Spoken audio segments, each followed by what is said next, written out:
12 ఏళ్ళయింది ఎవరి దాళ్ళం ఏర్వడి ఎవరి పాలనాలు చేసుకోబట్టి. ఆహా, అయినా మారకుంటా మసిబట్ట మాటలు మాట్లాడుకుంటా తెలంగాణ యాస మీద, భాష మీద, సంస్కృతి మీద, సాంప్రదాయం మీద, కట్టుబొట్టు మీద, పదాల మీద, పాటల మీద వాడేడ్చుడు ఇంకా ఆప్తలేరు. తెలంగాణ జనంతో దిట్టించుకోకుంటుంటలేరు. అచ్చ తెలంగాణ పదాలతోని ఓ సినిమా టైటిల్ పెడితే ఎంత పెయిమందం మాటలతోని పెద్ద పెద్ద పోస్టులు వేస్తురో చూడురి. అదే చిన్న సూపు, అవే ఎక్కిరింపులు, అవే కావరం పట్టిన కామెంట్లు. తెలంగాణ యాస మీద, భాష మీద ఇంకా కూడా అవే మాటలు. ప్రియదర్శి హీరోగా, నాగదుర్గ హీరోయిన్ గా ఇడుపు కాగితం అనే పేరుతోని సినిమా చాలు చేసిరు నిన్న. ఇక ఏమంట ఆ టైటిల్ బయటకు వచ్చిందో ఒక్కొక్కరు కడుపులున్న ఇసమంతా కూడా బయటకు వచ్చింది. బండి మీద కొత్త పెళ్లి పిల్ల, పిల్లగాడు, తెల్లగల్లు, సకినాలు, టైటిల్ కేలి పోస్టర్ దాకా తెలంగాణ యాస, సంస్కృతి, పల్లె వాతావరణము అన్ని కానొస్తున్నాయి మంచిగాని మనందరం మురుస్తుంటే ఇదేం టైటిల్ ఎవరికి అర్థమైతది అని ఎక్కిరించుకుంటా ఎక్సుల పోటీల మీద పోస్టులు వేస్తారు కొందరు. ఇక ఇంకొందరు ఇగురం తప్పి తెలుగులో డబ్బింగ్ ఉంటదా అని రాస్తున్నారు. ఆంధ్ర తెలుగు లేకపోతే ఆ ఎమోషన్స్ క్యారీ అవ్వడు కొద్దిగా కష్టం బ్రో అని రాస్తాడు ఒకరు. సార్, తెలుగు భాషలో డబ్ చేస్తారా లేకుంటే తెలంగాణ భాషలే చూడాలనా? ఇది ఫస్ట్ తమిళ టైటిల్ అనుకున్నా నేను. ఆ టైటిలే నాకు నచ్చలేదు. మలయాళం మిక్స్ లెక్కున్నది. Hey bro, translate the title to Telugu and tell meaning. Title అర్థం చెప్పండిరా, నాకు అర్థం కాలేదు. ప్యూర్ తెలంగాణ యాస అంట కదా, మరి ఆంధ్రోళ్ళకి ఎట్లా అర్థమవుతుంది? ఇగో ఇవి నిన్నటి సంది నిద్ర లేకుండా పెడుతున్న పోస్టులు, రాస్తున్న రాతలు, చేస్తున్న కామెంట్లు. మలయాళం సినిమాలు సబ్ టైటిల్స్ లో చూసి సప్పట్లు కొట్టే బ్యాచ్ తెలంగాణ యాసతోని టైటిల్ వస్తేనే ఇది మాకు అర్థం కాదు, మీ భాషనే మాకెక్కదు అన్నట్టు మాట్లాడుతురు కదా. మరి ఈ నడమనే పెద్ద సినిమాల శ్రీకాకుళం యాస పెడితే మేమంతా చూడలేదా? పుష్పల చిత్తూరు యాస పెడితే సినిమాకు పోలేదా? ఈడికెళ్ళి ఎవ్వరు కూడా ఇచ్చి ఏం భాష అది ఎవరికి అర్థమవుతుంది? సబ్ టైటిల్స్ ఉంటాయా? డబ్బింగ్ చేస్తారా అని కావరం బట్టిన కామెంట్ చేయలే కదా. మరి ఈడికెళ్ళి తెలంగాణ మట్టి కథతోని సినిమా వస్తుందని యాసలో ఓ టైటిల్ పెడితేనే ఇంత నెగిటివిటీ ఎందుకు?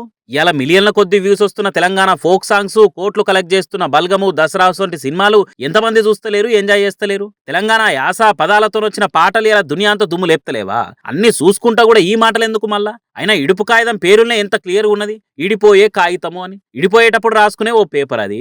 ఎందుకు ఇంత ఓర్వలేంతనము? మరి విడాకులు అనే పదం లేమున్నది? ఆకులా? అర్థం కాకపోతే ఊకోర్రి, అంతేగాని సబ్ టైటిల్స్ ఉన్నాయా అని ఎకిలి మాటలు మాట్లాడకుర్రి. బరాబర్ సబ్ టైటిల్స్ ఉండవు, చూడకుర్రి. అయినా అర్థం కాకుండా తెలిసిన వాళ్ళని అడుగుర్రి, తెలుసుకోర్రి. అంతేగాని ఎవరికి అర్థమైతుంది ఇదో టైటిలా, ఈ ఆశతోని సినిమా వస్తే కష్టమే, కలెక్షన్లు రాక నష్టమే అని మాట్లాడుకుంటే ఎటకారం ఏమన్నా ఉంటే పోయి మీ గోదావరి సైడ్ చూయించుకోర్రి అని అనుకుంటే తెలంగాణ నెటిజనాలు సోషల్ మీడియాలో గట్టిగానే అరుచుకుంటున్నారు. కానీ ఇంకా తెలంగాణ తెచ్చుకోకుండా ఉమ్మడి ఏపీలనే ఉండుంటేనా ఇటువంటి సినిమాలు, పదాలు, పాటలు, పేర్లు ఏవి కూడా బయటికి రానియకపోదురు అని అనుకుంటా కూడా మస్తుగా మండిపడుతురు తెలంగాణ వాదులు. ఇవన్నీ కూడా కాదు, మాది అసలైన తెలుగు అని అంటారు కదా. అసలు అనేది ఉర్దూ పదంకేలు వచ్చింది. సిసలైన భాష అంటారు, సిసల్ అనేది కూడా ఉర్దే. నికార్సైన భాష అంటారా, నికాలస్ కూడా ఉర్దూ పదమే. ఇవలన గానరంగానే ఏంటండి కబుర్లో అంటారు, ఖబర్ అనేది ఏడికేలు వచ్చింది, ఉర్దూకేలే. ముక్తసరిగా మాట్లాడాడు అంటారు, ముక్తసర్ ఉర్దే. మీ భాష ఏడికేలు వచ్చిందన్న సంగతి మీకు తెలియదు. గమ్మత్ ఏంటంటే మీకు తెలియదన్న సంగతి కూడా మీకు తెలియదు. మీరు మా తెలంగాణ యాస మీద వాడు ఏడ్చుకుంటా పోస్టులు వేస్తారా ఇట్లా అని అనుకుంటే దేశపతి శ్రీనివాస్ మాటలు యాద్ చేస్తారు సోషల్ మీడియాలో కొందరు. కాలోజీ అన్నట్టు మా తెలంగాణ భాష బడి పలుకుల భాష కాదు, పలుకుబడుల భాష. యాద్ పెట్టుకోర్రి, మంచి మర్యాదతో నీసోంటి ఇప్పటి సందనం బంద్ చేయరుగా. ఇవాళ రేపు ఎంత చిన్న గల్లీ లీడర్ అయినా గానీ పుట్టినరోజు వస్తే చాలు పక్క పొంటి 10-20 మందిని పెట్టుకొని బజార్ల బ్యానర్లు, కటౌట్లు పెట్టించి క్రేన్లతోని పెద్ద పెద్ద దండలు వేయించుకొని డీజే సప్పుల నడుమ కేక్ కటింగ్లు చేసి పతారా చూయించుకునే ప్రయత్నాలు చేస్తున్నారు. ఆ సొంటది ఈ కార్పొరేట్ కేక్ కటింగ్ సంబురాలు అయితే వేరే లెవెల్ ఉన్నాయి. పోన్రి, కళ్ళు తేలేసేటట్టున్నాయా అంటే కాదు, ముక్కు మూసుకునే తట్టున్నాయి. నువ్వు దండే అన్న లీడర్ సాబ్కి ఆ వెనకంగా పూలు చల్తురుగా, తలపాగ పెట్టి సపట్లు కొట్టుర్రి, కన్వ కప్పి ఇప్పుడు కేక్ కట్ చేయర్రిగా. అయ్యయ్యో, ఏడ దొరకనట్టు ఆ మురిక్కాల కేక్ కటింగ్ ఏంది, ఇదెక్కడ సంబరాలు? మరి పుట్టినరోజు నాడు కొత్త బట్టలు వేసుకొని ఇవేం కథలనంటే ఇవి సంబరాలు కాదు, ఈయన పుట్టినరోజు కాదు. ఆగ్రాల బీజేపీ కార్పొరేటర్ కిషన్ నాయక్ అటీనే ఇప్పటికే చాలా సార్లు మా గల్లీల డ్రైనేజీ తిప్పలుండి మురుక్కాలతో ముక్కులు పక్కన వలిగిపోతున్నాయి, జనాలకు జరాలు వచ్చి అరిగోస పడుతున్నారు, జరగి తిప్పలు తీరుసురని చాలా సార్లు ఆఫీసర్లకు చెప్పిండట.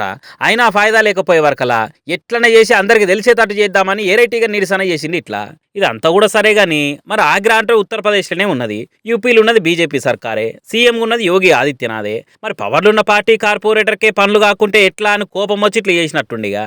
నా పార్టీ అయినా 4 పనులు చేయలేనప్పుడు, 10 రూపాయల ఫండు తేలినప్పుడు ఇక ఎందుకు ఇక నేను ఉండి అన్న కోపంతో సొంత పార్టీకే సురుకులు పెట్టే తీరు ఇట్లా మురుక్కాలు నిలబడి కేక్ కటింగ్ చేసిండు పాపం. మరి కమలం పార్టీ కార్పొరేటర్లే ఇట్లా సుక్కలు చూస్తుంటే కడమ పార్టీ లీడర్ల కష్టాలు ఇంకెట్లున్నాయో పాపము అని అనుకుంటే ఈ కేక్ కటింగ్ వీడియో చూసిన నెటిజనాలు కామెంట్లు వేస్తారు గట్టిగానే.